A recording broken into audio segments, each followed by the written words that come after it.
Again, good evening, everyone. This is Dr. Pasquale, Superintendent. Let me tell you the plan for this evening.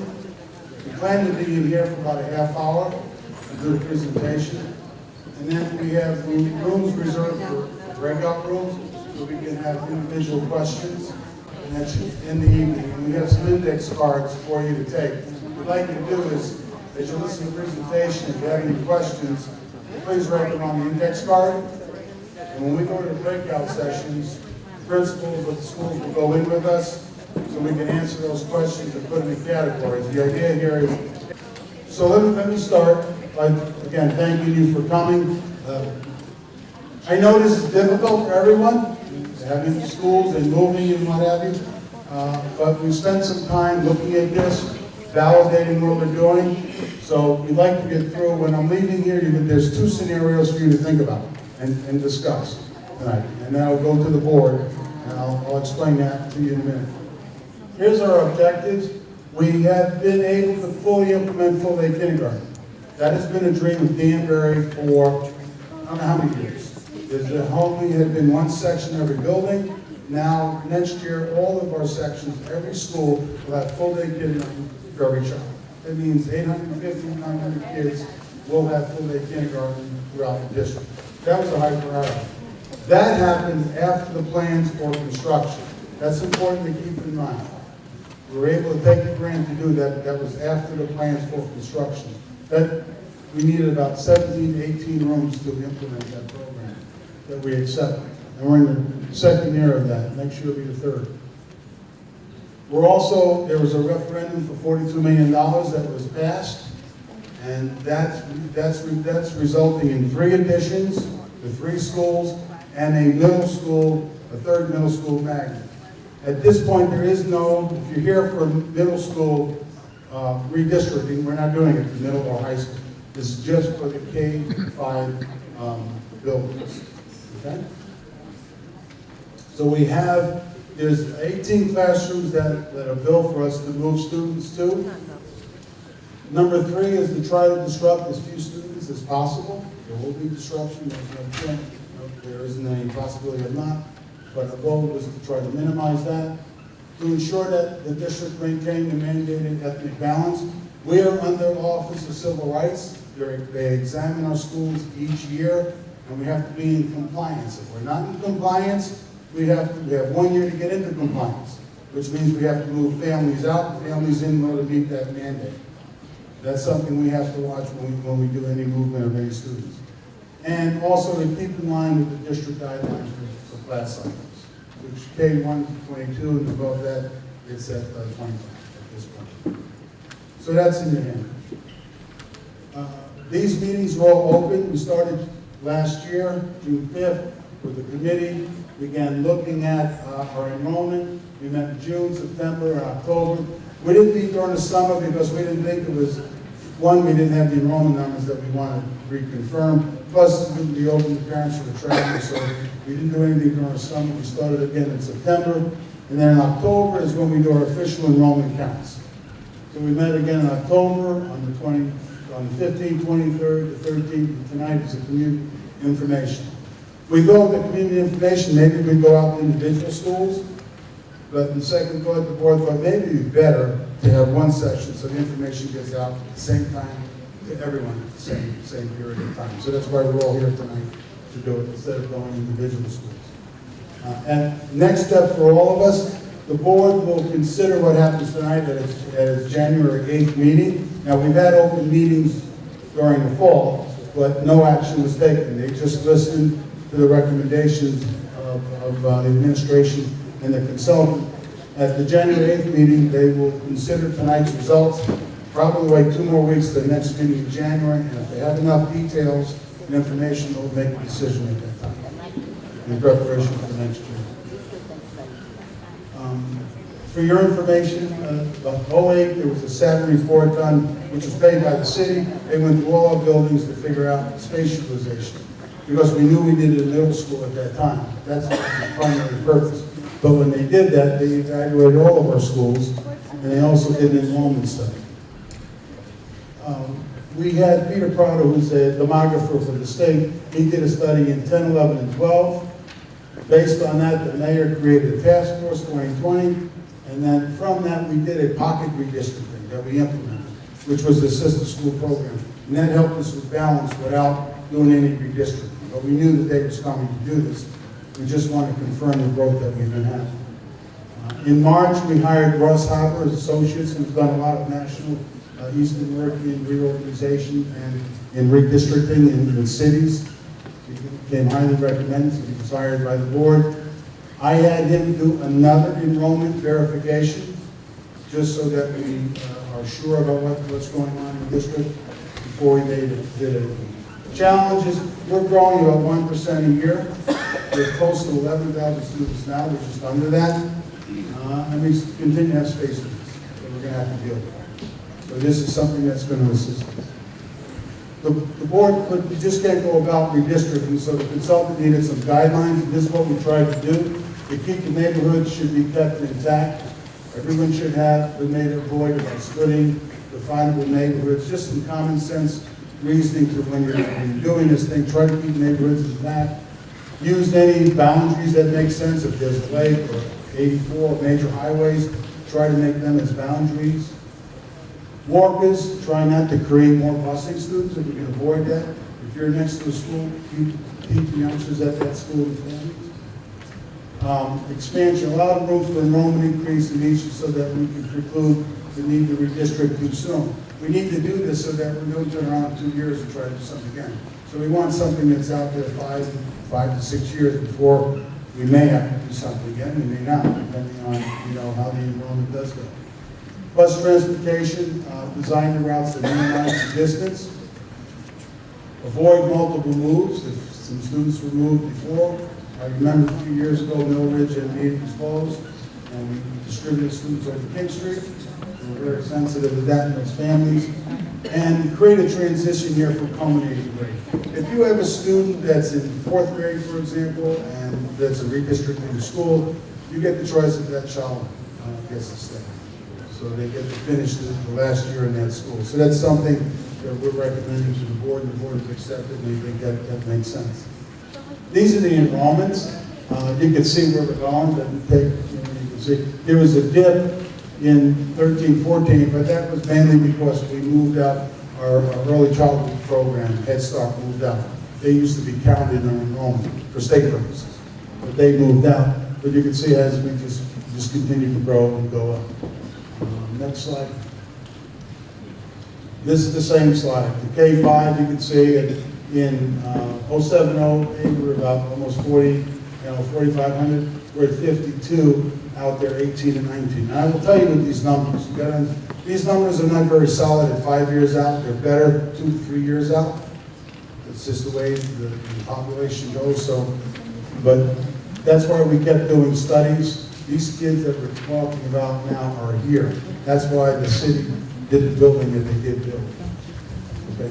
Did the additions on the classrooms. Next one.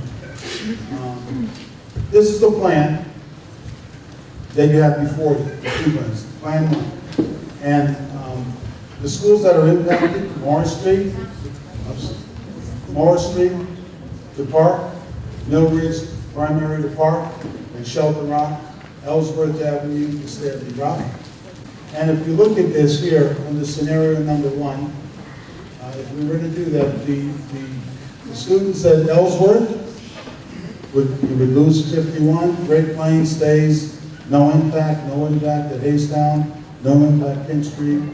King Street intermediate, lose 15 students. Mill Ridge, minus 56 students.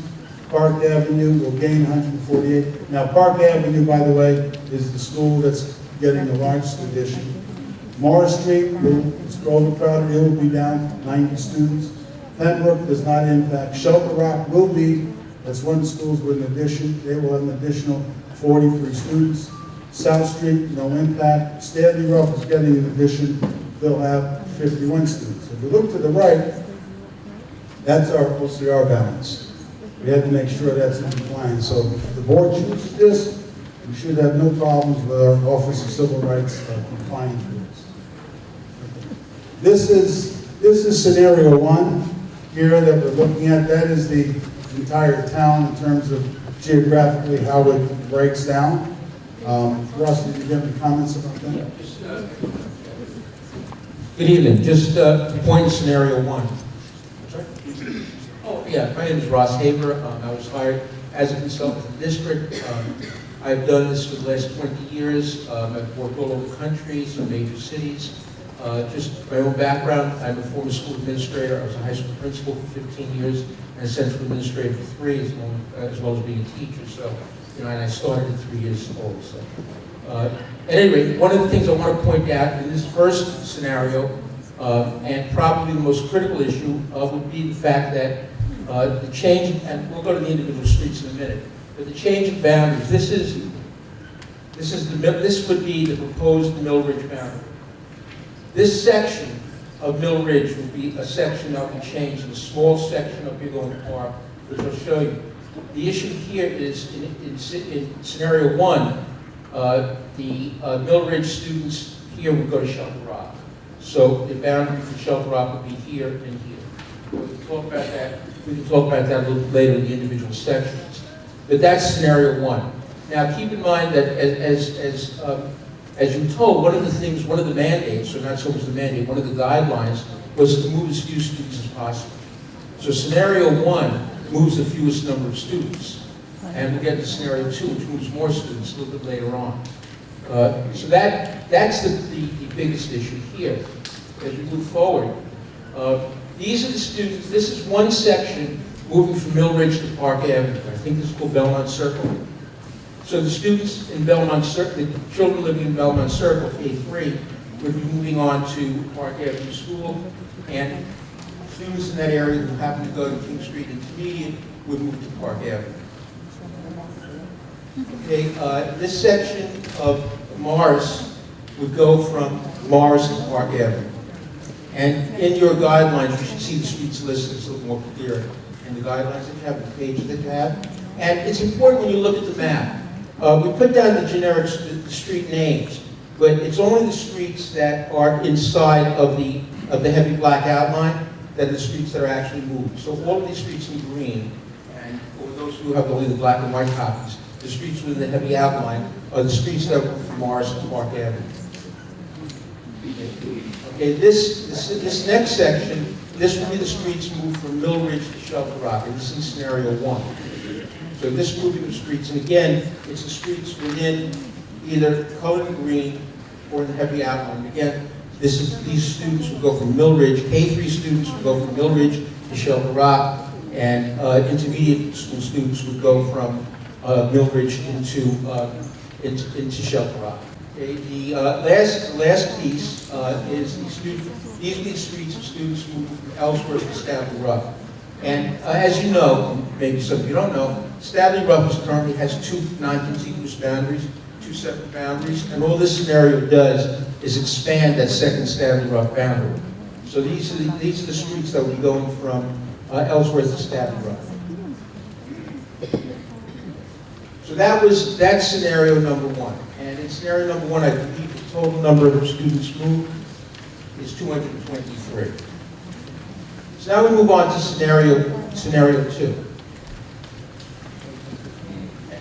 Okay, and again, we take a look at the numbers. Sure.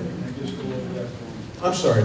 Okay, this is the redistricting plan number 2, and the school, it moves 317 students, and the schools impacted are Morris Street to Park Avenue, Mill Ridge Primary, and to South Street to Park Avenue, King Street Intermediate to South Street to Shelter Rock, Ellsworth to Great Plain, and Great Plain to Stanley Rock. So this has more moves. The other one has 3 moves. This has six moves to make it work. Take a look at the numbers. Ellsworth would be reduced by 4. And again, as before, this stays, as far as racial and ethnic balancing is concerned, both these scenarios stay wholly in compliance, so that's not an issue. They're also designed to allow growth in each of the schools, so no school gets too crowded that can't expand over a period of time. Anyway, Ellsworth would be reduced by 47 students. There would be, the net effect of Great Plain would be 0. 47 kids in, 47 kids out. So the total population would remain the same. no effect in Haystown, no effect in King Primary. About 15 students will be affected in King Intermediate, reduced by 15. Millridge Primary, reduced by 56 students. Park Avenue would gain 148. Norris Street would be reduced by 90 students. No impact on Pembroke. Shelton Rock would lose 45 students. South Street would pick up 35 students. But it will be a net change of 10 in that building.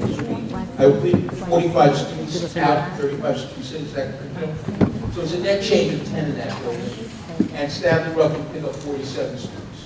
So those are the changes, numerical changes. And as you can see, the big difference here is that South Street is that in this, the Millridge section here, we're not going to Shelter Rock or South Street. So we have one contiguous boundary for South Street. Okay. The streets move from Morris to Park the same in both scenarios. No difference, no change. The students from Millridge and KSI to Park, again, the same in both scenarios. It will be the same section, or recommended the same section. This section, it's the same group, but instead of going to Shelter Rock, this group will go to South Street. This area, these students would move from South Street to Shelter Rock. It will be Taylor Street, Sheridan, Casper, Triangle, South, and Star. And the second section,